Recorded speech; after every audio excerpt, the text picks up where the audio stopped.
in thinking.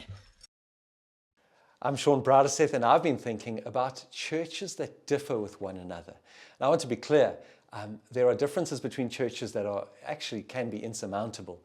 I think any type of doctrine that touches Christology, any type of doctrine that has to do with Jesus, that messes with the atonement, the cross, anything like that is deadly. You cannot work together if there's a difference there. We must agree on those foundational tenets of the gospel. And there are many battles that are being fought between churches that are right. They must be fought. But I'm thinking actually of differences between churches that are differences in the administration of the gospel, the structure, the governance of the church, essentially the way things are done. And unfortunately, there is actually a lot of you could say bad vibes between churches because of these things. There are churches that simply don't like each other because of the way they do things. And I've just had a fairly long sabbatical time, a time of holiday, and I've had a lot of time to think. And one of the things I did think about was this issue. And I'll tell you what got me thinking. As a parent, I've got 3 children, and in our holiday time, we were obviously in a lot of public spaces where there were other families.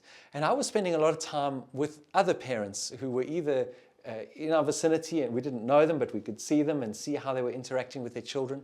And as I began to watch that, it's very difficult not to look at somebody else in their position. Let's say they're the same life stage as you, they're a parent, they've got children.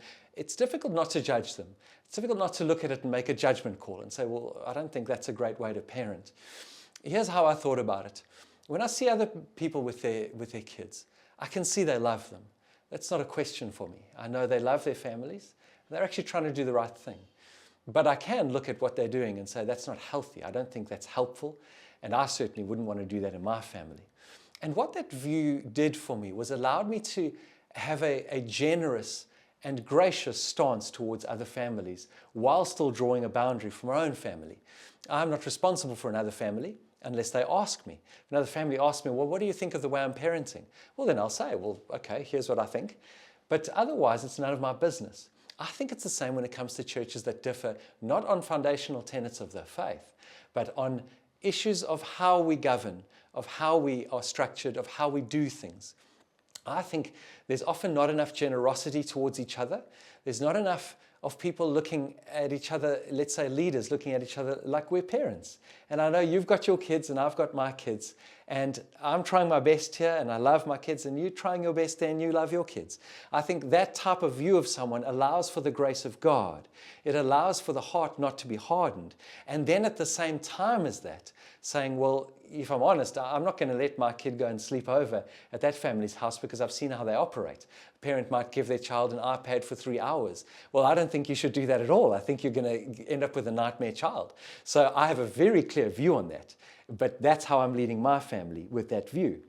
It's not my place to barge in and tell you how you should lead your children unless it is utterly outright abusive, and then something has to happen there.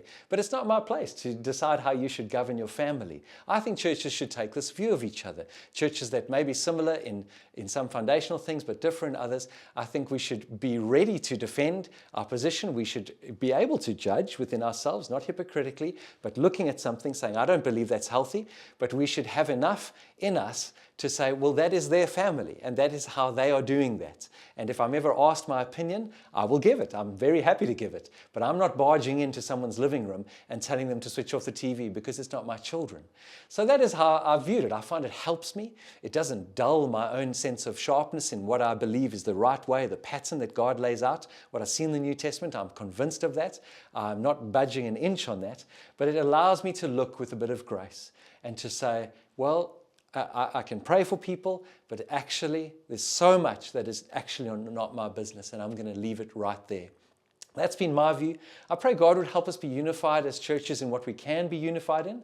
I don't believe we can be unified in every possible way because we're too different in many things, but I pray that we will be unified in the foundations of the faith around Jesus and the things that we can advance the gospel together with, and that we'd also be free enough to have judgments in our hearts that are right according to what we believe is the truth, but extend a hand of grace towards each other and a hand of love. The end!